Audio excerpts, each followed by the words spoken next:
रहे हैं live India हर पल।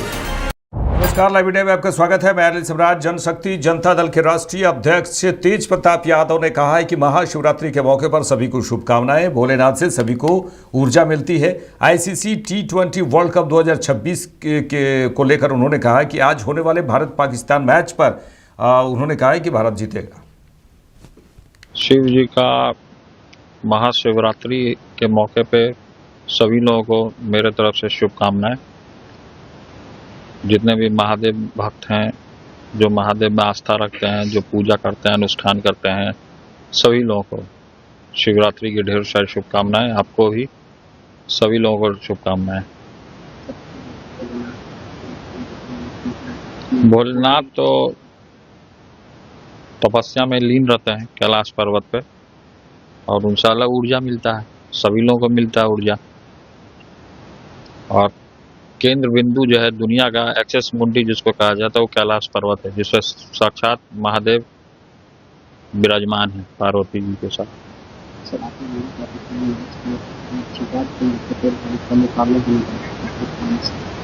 हाँ, तो भारत जीतेगा।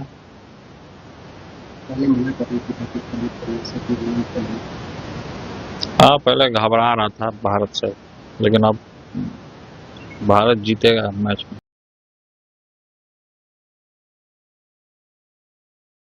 शिवसेना युवती सांसद प्रियंका चतुर्वेदी ने आईसीसी T20 वर्ल्ड कप 2026 में आज होने वाले भारत पाकिस्तान मैच पर कहा कि मुझे नहीं लगता कि इस मैच की ज़रूरत है। मुझे नहीं लगता कि यह कोई बड़ा स्पोर्टिंग कार्यक्रम है। मुझे लगता है कि यह पहलगाम आतंकी हमले में मारे गए भारतीयों के खून से निकला है। यह लाल किले के ब्लास्ट के बाद आया, और जो भी पाकिस्तान ने तय किया और आईसीसी ने उन्हें खेलने के लिए मनाया, यह दिखाता है कि बीसीसीआई पीसीबी के लिए मैच खेलना ज़रूरी है, क्योंकि यह उनके लिए लाभप्रद होता है, लेकिन यह दुर्भाग्यपूर्ण है। No, I don't call it a great fixture. I don't think this match is needed.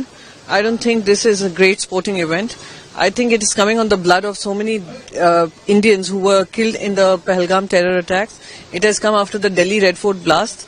And whatever Pakistan decided and the ICC managed to convince them to play is just goes to show that for India, BCCI and for Pakistan Cricket Board, playing cricket match is important because it adds to their profitability. But in terms of sportsman spirit, in terms of addressing terrorism, and when the Prime Minister has spoken about zero tolerance to terrorism, and yet India and Pakistan continue to play these matches, is unfortunate.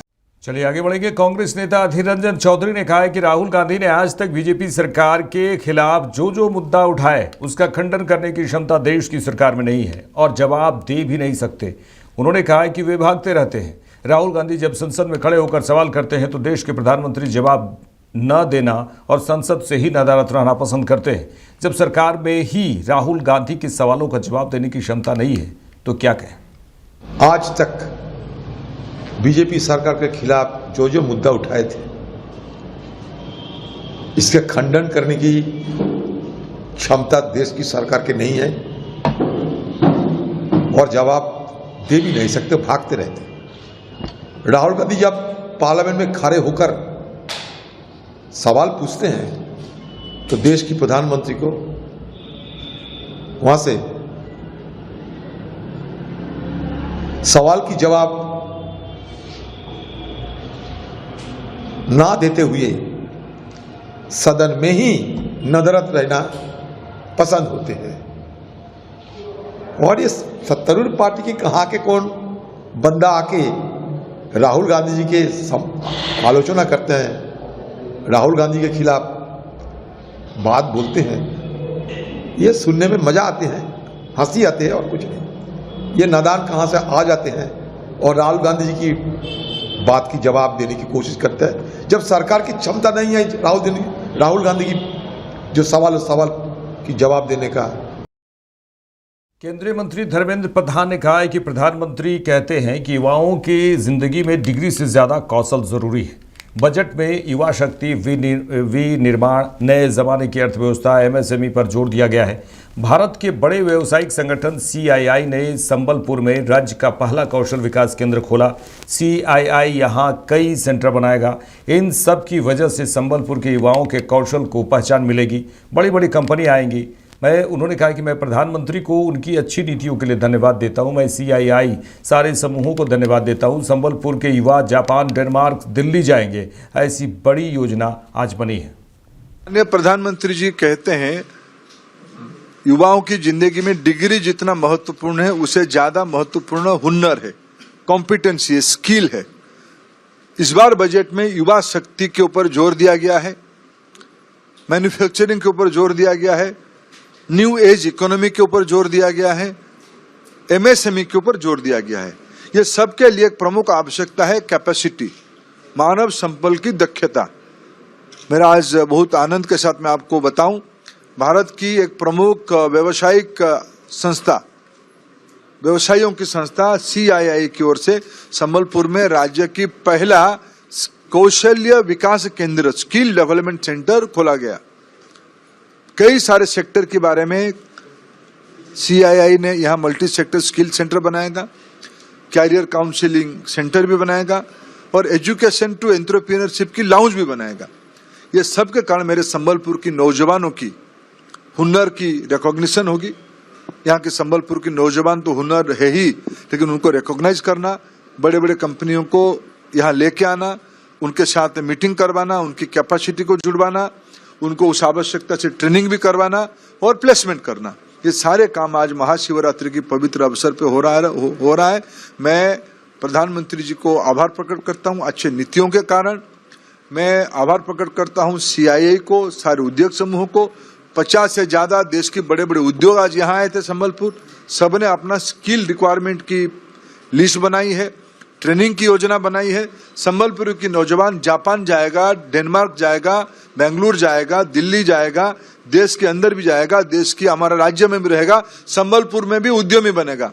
इस प्रकार की महत्वाकांक्षी योजना आज बनाई गई। केंद्रीय मंत्री नित्यानंद राय ने कहा है कि आज महाशिवरात्रि का पावन पर्व है। महादेव से प्रार्थना है कि भक्तों का कल्याण करें। यह परंपरा बरसों से चली आ रही है।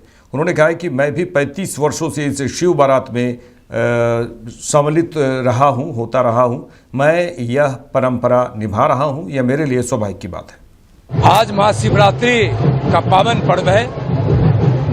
महादेव, देवों के देव महादेव से प्रार्थना है कि आप अपने भक्तों का कल्याण करें और यह परंपरा प्रत्येक शिवरात्रि को आज से नहीं वर्षों से चली आ रही है। बाबा पातलेश्वर मंदिर से महादेव की बारात निकलती है। मैं भी 35 वर्षों से एक साधारण सा शिव भक्त बनकर लाखों शिव भक्तों के साथ मैं भी इस शिव की बारात में सम्मिलित होता हूँ। गाड़ीमान के रूप में महादेव के इस शिव बारात के इस गाड़ीमान बनकर मैं भी एक शिव भक्त के रूप में इसमें हिस्सा लेता हूँ। तो क्या यहाँ की जनता आपको निमंत्रित करती है या फिर किस तरह से आपकी भागीदारी होती है यहाँ? देखिए, यहाँ की जनता का मैं नमन करता हूँ कि 35 वर्षों में एक वर्ष का कालखंड ऐसा भी आया था जो राजनीतिक द्वेषता के कारण मुझे कारागार में बंद कर दिया गया था।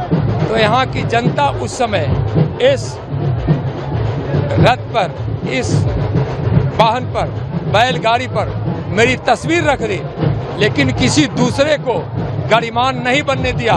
कहा कि गरिमान शिव भक्त, लाखों शिव भक्त में से नित्यानंद राय ही बनेंगे और उस समय किसी को गरिमान नहीं बनने दिया। यह हमारे जीवन का बहुत बड़ा सौभाग्य है और महादेव की कृपा है कि मैं जेल में था तब भी मेरी तस्वीर यहाँ गाड़ीबान बनकर यहाँ उपस्थित रहा, शिव भक्त बनकर उपस्थित रहा और यह परंपरा का निर्वहन मैं कर रहा हूँ और मेरे लिए यह सौभाग्य की बात है। और आज के दिन मैं महादेव से यह भी प्रार्थना करता हूँ कि कर्मयोगी प्रधानमंत्री, भारत के दुनिया के सबसे लोकप्रिय नेता, गरीबों के मसीहा माननीय प्रधानमंत्री श्री नरेंद्र मोदी जी का जो संकल्प है और ऋषि मुनियों की जो भविष्यवाणी है कि 21वीं सदी में भारत माँ विश्वगुरु बनेगी, तो हम महादेव से प्रार्थना करते हैं कि हमारे प्रधानमंत्री जी के संकल्प और सपनों को पूरा कीजिए। ऋषि मुनियों के भविष्यवाणी को पूरा कीजिए, उनको आशीर्वाद दीजिए हमारे प्रधानमंत्री जी को, ताकि विश्व गुरु बनकर हमारी भारत माँ अपने 140 करोड़ बेटा बेटियों के जीवन में खुशियाँ बिखरे। आगे बढ़ेंगे। बोकारो के सिटी थाना क्षेत्र के लकड़ी गोला निवासी ज्ञानेश्वर प्रसाद उर्फ गुड्डू को जान से मारने की धमकी मिली।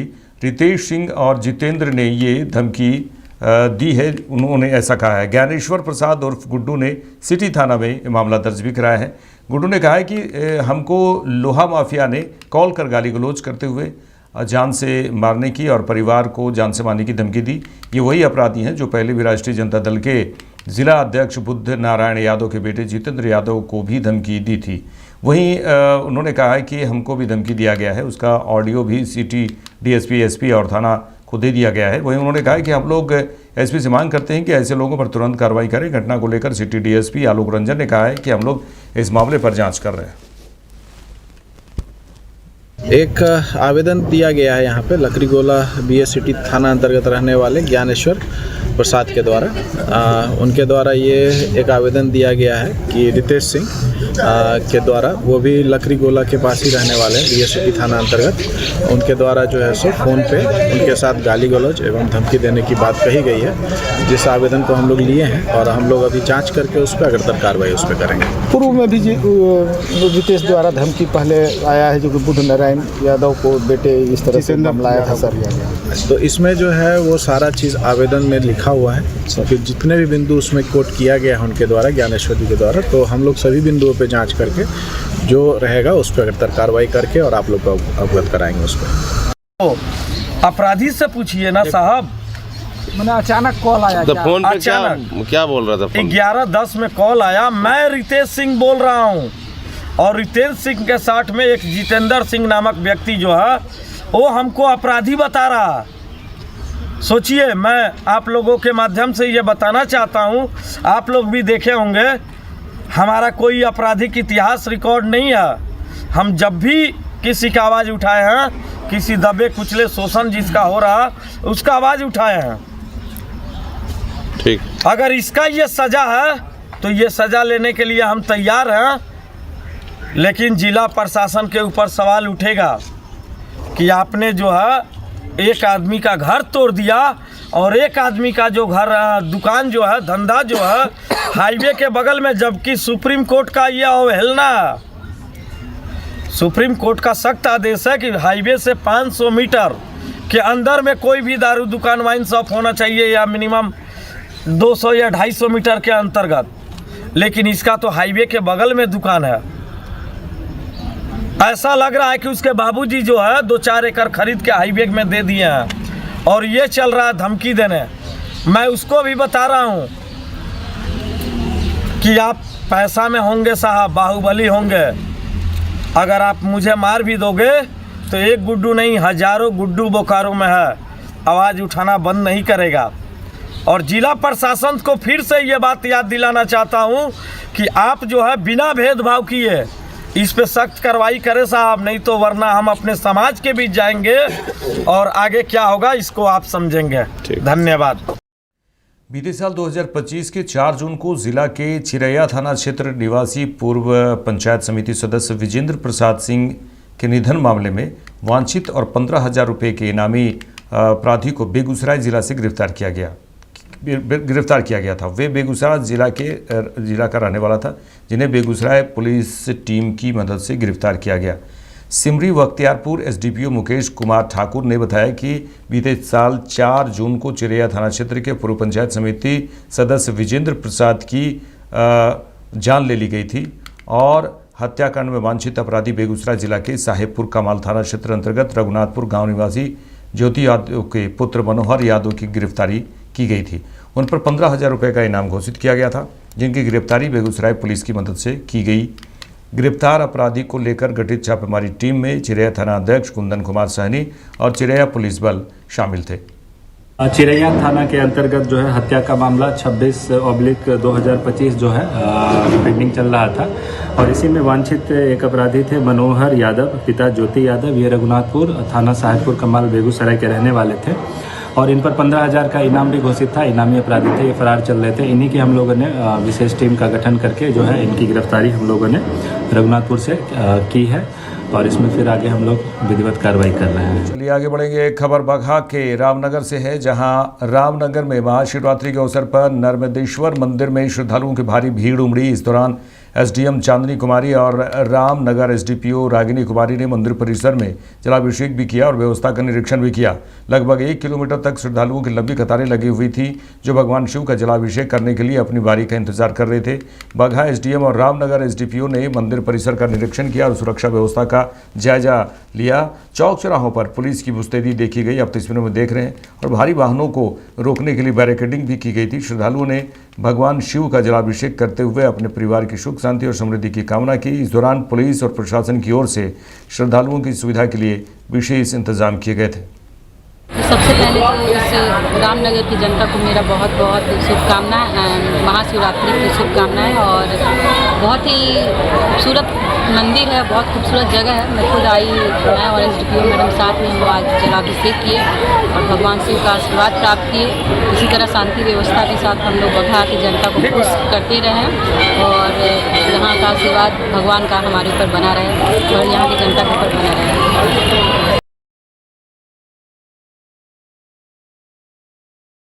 बजट 2026-27 को लेकर बगहा पहुंचे केंद्रीय मंत्री सतीश चंद्र दूबे ने बीजेपी कार्यालय में प्रेस कॉन्फ्रेंस किया। इस दौरान मंत्री सतीश चंद्र दूबे ने बजट को आत्मनिर्भर भारत का बजट और विकसित भारत का संकल्प पत्र करार दिया। उन्होंने कहा कि यह बजट देश को आर्थिक रूप से सशक्त बनाने के साथ साथ किसानों, युवाओं और मध्यम वर्ग के लोगों के सपनों को साकार करने की दिशा में ठोस कदम है। मुख्यमंत्री नीतीश जी के नेतृत्व में बिहार सरकार नारी शक्ति का सम्मान करते हुए 94 लाख लोगों को, जो नारी शक्ति है, हमारी आदि शक्ति है, जगदम्बा है, वो आत्मनिर्भर बने, उनके लिए बजट है। युवाओं के लिए रोजगार कैसे सृजित किया जाए, उसके लिए बजट है। 7 निश्चय के लिए फोकस किया गया है और गांव, गली, सड़क, रोड, विद्यालय, हॉस्पिटल सभी को सम्मानित करते हुए बिहार का बजट बहुत जानदार और शानदार है। दोनों इंजन मिलकर केंद्र सरकार और बिहार सरकार का दोनों का बजट मिलके बिहार के आम जनमानस और देश के आम जनमानस के लिए लोक कल्याण बजट है। सबका साथ, सबका विकास, सबका विश्वास वाला बजट है। सिवान जिला में महाशिवरात्रि के अवसर पर शिव बारात भव्य झांकी के साथ, भूत प्रेत के साथ बारात महावीर मंदिर के साथ कसीरा टोली से निकली। तस्वीरें देखिए तो ये महाराजगंज के मुनिया बाबा के पास से बारात निकली है, जिसमें हजारों हजार की संख्या में श्रद्धालु उपस्थित रहे, जिसमें भूत प्रेत के साथ गणेश भगवान की झांकी आकर्षक बनी हुई थी और जय शिव के जयकारों से पूरा शहर भक्तिमय बना हुआ था।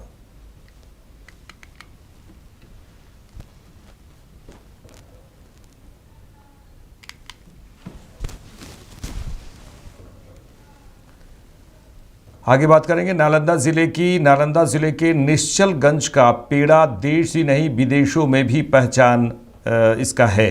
बता दें कि निश्चलगंज का पेड़ा देश भर के अलावा अमेरिका और सऊदी अरब में भी मशहूर है और यहाँ का पेड़ा का स्वाद अमेरिका और सऊदी अरब के लोग भी चखते हैं। बता दें कि निश्चलगंज में करीब 40 से अधिक पेड़ा दुकानदार प्रतिदिन हज़ारों लीटर दूध से पहले इसको सूखा मेवा बनाते हैं, उसके बाद पेड़ा बनाकर इसका व्यापार ज़िले के अलावा प्रदेश और अन्य देशों में भी इन दिनों कर रहे हैं।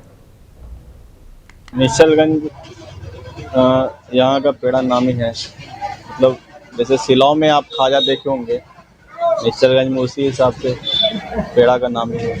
इधर देख सकते हैं आप, यहाँ पे हम लोग जनता लोग को बैठा के खिलाते हैं।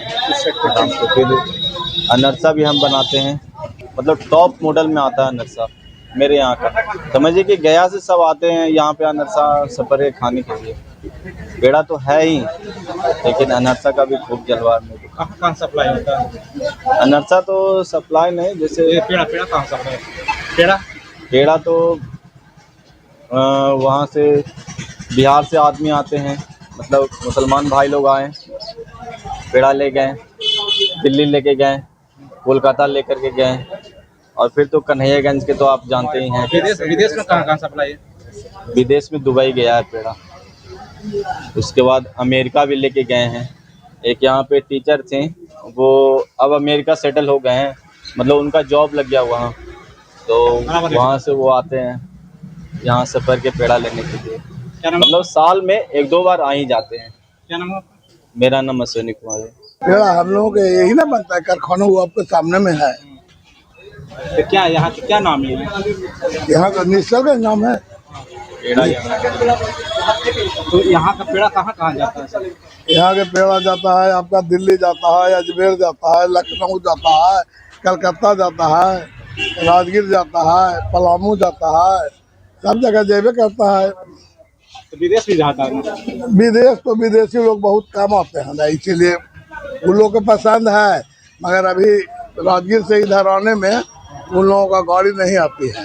या कभी कभी आते हैं तेलहाड़ा, यहाँ कुछ यहाँ भी निकला है, कुछ यहाँ भी निकला है, इसीलिए वो लोग पर्यटक लोग आते हैं, तब वो लोग खरीदते हैं, उन लोग को भी बहुत पसंद है। क्या नाम आपका?